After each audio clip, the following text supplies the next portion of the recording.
The following story has been brought to you by StoriesToInspire.org. There was a Rabbi in yeshiva who had a Talmud who was not Matzliach. One of those kids, he's just not Matzliach. Whatever he tried with him, the kid was not Matzliach. And the kid tried, and the kid really, really tried. He worked hard. He worked harder than anybody else in the class. And Pashut, he didn't have an ability. He didn't have the Caleb. He couldn't do it. He was learning. And the kid was upset. And the Rebbe was so taken with this kid that he had such a rutzin to do it. That what did the Rebbe do? He would voluntarily stay after school, unpaid, and tutor the kid so that at least he'd be able to have some functionality in class. And that's what he did. That's what he was able to bring him up to the point where he's functional, but nothing more than that. And the kid was, of course, very, very frustrated. But Lamaisa, that's what he do. He felt so bad for the kid. The year was coming to an end. It was time to go to Yeshiva Gedolah next year. And, he says, what's going to happen to this kid? He's going to get lost. No one's going to sit with him after hours like he sat with him, get lost. So he called him over. He says, you know what? I'm taking you to Rabbi Chaim Kanievsky for a bracha. Go for a bracha, Chaim Kanievsky. And they went to Bnei Brak for a bracha. And the Rebbe tells Rabbi Chaim he wants a bracha to be able to learn. He said, brother, to be able to learn, he's got to try. If you try, you know how to learn. He said, no. This kid tries. He really tries hard. He says, I don't mean just try. You have to also daven for it. He says, no, Rabbi Chaim, I'm telling you, he davens for it. He says Tillim a lot. And he's mispalel always, and he cries to Kadosh Baruch Hu help. He's doing that already. So Rabbi Chaim stops for a moment, and he says, you have to daven for Hatzlacha learning with a minyan. He said, you're very careful with minyan all the time. Sheepishly admitted, doesn't go to minyan all the time. Okay. The Rebbe was surprised that this is what Rabbi Chaim is putting the dogesh on. But you know what? That's what he says. That's what he does. No problem. They go home. The kid promises his Rebbe, I'm going to never, ever, ever miss minyan. A few months later, it's the end of this month, and the kid decides that he's going to go on a trip with some of his friends from yeshiva, Ben Azmanim. And they went on a beautiful trip. They went, if I remember correctly, to Netanya. Netanya has a chof dati. It's a beautiful place over there. Did it properly, everything wonderful. He was a good boy. He's a really good boy. And the friends went with him. They had a time of their life. Comes back to Yerushalayim. The kid lived in Ramot. Come back to Yerushalayim to his house in Ramot. It's about 11 o'clock at night. His parents are so happy to see him. His face is, of course, overly burned from the sun. That's what happens when you're not a regular vacationer, but you're very, And he come and he's exhausted. But he had a great time, and the friends really loved him. It was great. And then he sits down to the and says, "Oi, I didn't have Ma'ariv. That Ma'ariv with a minyan. By this time, it's midnight already. In Ramot, it's sketchy. There are minyanim pretty late at night in Ramot, but it's sketchy. He's going to get a minyan. He promised to Chaim he's going to daven with a minyan. He's got to find a minyan. So what does he do? He tries, makes a phone call. No minyanim anymore. He says, not a problem. There's always Zichron Moshe. You can always fall back on Zichron Moshe. Zichron Moshe Shtiblach in Yerushalayim. You're going to go to Zichron Moshe all the hours.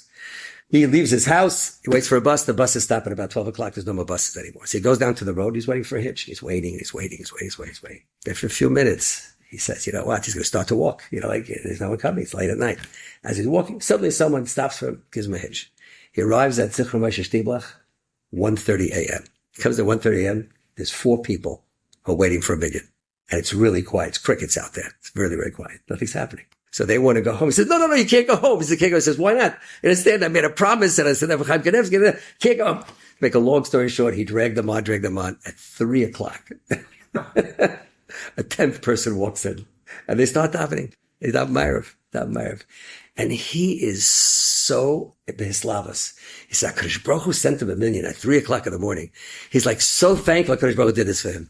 And he davens a Ma'ariv like he never davened before. In fact, when he davens Shemona Esrei, he gets lost completely Shemona Esrei, and he's crying tears. He's crying tears of joy. He cries about Kasha. He wants to know how to learn. And he's davening, he's crying his heart out.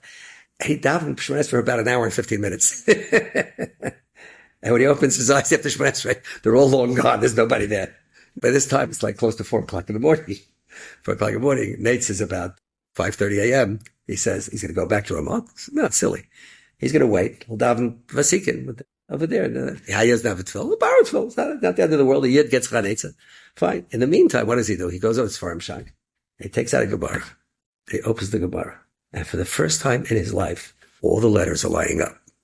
For the first time in his life, the letters are coming together to form words.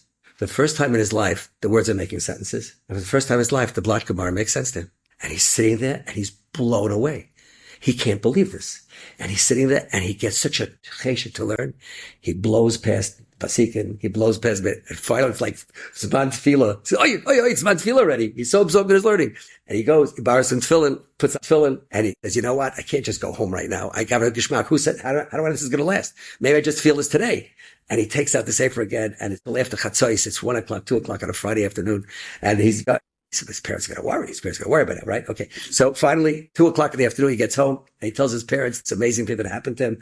That he went and he got the minyan and now he has a geschmack and this and that. The parents says, you got to take a nap. You're going to fall, you're exhausted. He says, take a nap. He said, what are you kidding me? Take a nap. I have this thing. Takes out the Gemara. He learns mamash until Shabbos. And then Friday night, he goes to shul. He comes back and right after the meal, takes out the Gemara again and he stays up the second night, the whole night, Friday night. Shabbos morning, he goes to shul. His parents say, you better get into bed before you're going to collapse. You're going to collapse from exhaustion. And what does he do? He keeps learning. Motzei Shabbos, late at night. Finally, he collapses. And he gets into bed. A year later, his Rebbe that learned with him gets a knock on his door. And he sees this book. He says, "Oi, how you doing?" He says, "Baruch Hashem." So he told him a story. I started being Matzliach. Wow, so nice. That's wonderful. Where are you? This and that, You're keeping up with the share? He says, yeah, Baruch Hashem, I can keep up with the shares. Wow, that's great. You can actually keep up with the share. That's unbelievable. Keep up with the share. That's terrific. He says, Rabbi, I just wanted to come to thank you. And I brought you a gift. I said, what did you buy? He said, I brought you a sefer. So, oh wow. Rabbi looks at the sefer, looks around. He looks at the sefer. It's mamish Tifa Torah. He's like surprised, like he knew to buy the sefer because it's like such Tifa Torah inside, He says, okay, that's great. And he goes to the front page, looks for the author. There's no author. He says, who wrote the sefer? He said, me. Ein davar aymer b'fnei haratzon. What a maisa. What a haftika maisa. Enjoyed this story? Come again. Bring a friend. StoriesToInspire.org